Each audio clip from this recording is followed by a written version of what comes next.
सुंदरवन में कालू कौआ अपनी पत्नी टुनटुनी और 2 बच्चों के साथ रहता था। कालू रंग बिरंगी कुल्फी पेश कर अपने घर का खर्च चलाया करता था। ठंड का मौसम शुरू हो चुका था, जिसके चलते कालू की बनाई रंग बिरंगी कुल्फी खाने कोई भी पक्षी नहीं आता था। वो अपने ठेले के पास उदास बैठा था।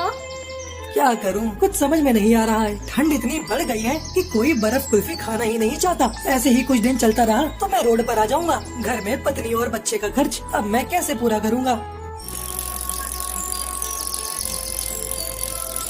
शाम में कालू थका हारा घर लौटा। आज भी उसकी कुछ भी कमाई नहीं हुई थी।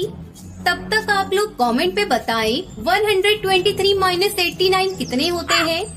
क्यों जी, आप इतनी थकी हारी और परेशान दिख रही हैं। लगता है आज भी बिक्री नहीं हुई है। अगर ऐसा ही चलता रहा तो बच्चों की पढ़ाई छूट जाएगी। अपने ऊपर थोड़े बहुत जो कर्ज है वो भी हम चुका नहीं पाएंगे। यही तो मैं भी सोच रहा हूँ टुनटुनी, इस ठंड में कोई बर्फ कुल्फी खाना ही नहीं चाहता। तभी टुनटुनी के दोनों बच्चे स्कूल से घर आ जाते हैं। बच्चों, तुम लोग थोड़ी देर रुको। मैं तुम्हारे पिताजी के लिए बर्फ कुल्फी बना रही हूँ। तुम लोगों के लिए भी बना देती हूँ। नहीं माँ, आज हमें बर्फ कुल्फी नहीं खानी। तुम पिंकी को कुल्फी खिलाओ। मुझे तो आज मैगी खाने का मन हो रहा है। तुम्हें पता है माँ, मेरी सहेली आज स्कूल में गर्मा गर्म मैगी खा रही थी। उसे देखकर मेरे मुँह में पानी आ गया। माँ, मैं भी आज मैगी खाऊंगी। मुझे तुम 5 रुपए दो ना, मैं अभी जाकर मैगी के पैकेट खरीद कर लाती हूँ। टुनटुनी पिंकी को 5 रुपए देती है। जा पिंकी, जल्दी से मैगी खरीद कर ला। मैं तुम लोगों के लिए मैगी बना देती हूँ।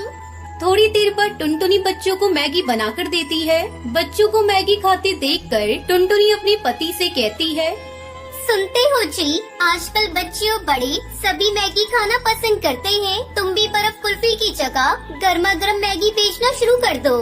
अरे नहीं टुनटुनी, जहाँ मैं कुल्फी बेचता हूँ वहाँ कई ठेले पर मैगी बिकती है। हमें कुछ अलग सोचना होगा। तो तुम कुल्हड़ चाय बेचो। कुल्हड़ चाय तो सभी चाव से पीते हैं। टुनटुनी, मैं सोच रहा हूँ क्यों ना मैं कुल्हड़ मैगी बेचूं। अरे ये तो बहुत बढ़िया आइडिया है। मैं कल तुम्हारे लिए बहुत सारी मैगी और मिट्टी की कुल्हड़ बना दूंगी। टुनटुनी, ऐसा करो, कल से तुम भी मेरे साथ चलो। हम दोनों मिलकर कुल्हड़ मैगी बेचेंगे। अगले दिन टुनटुनी अपने पति के ठेले पर कुल्हड़ मैगी बेचने जाती है।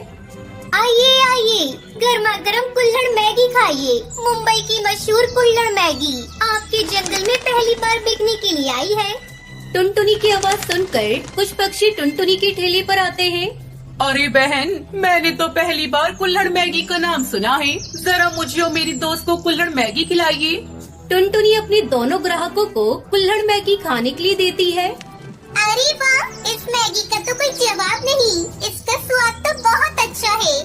कुछ ही घंटों में टुनटुनी की बनाई हुई सारी कुल्हड़ मैगी बिक जाती है। ये देखकर दोनों पति पत्नी बहुत खुश होते हैं। देखा जी, आपकी कुल्हड़ मैगी का आइडिया तो बहुत ही अच्छा था।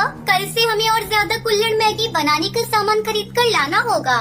इस तरह टुनटुनी अपने पति के साथ मिलकर कुल्हड़ मैगी बेचने लगती है और खुशी खुशी बच्चों के साथ रहने लगती है।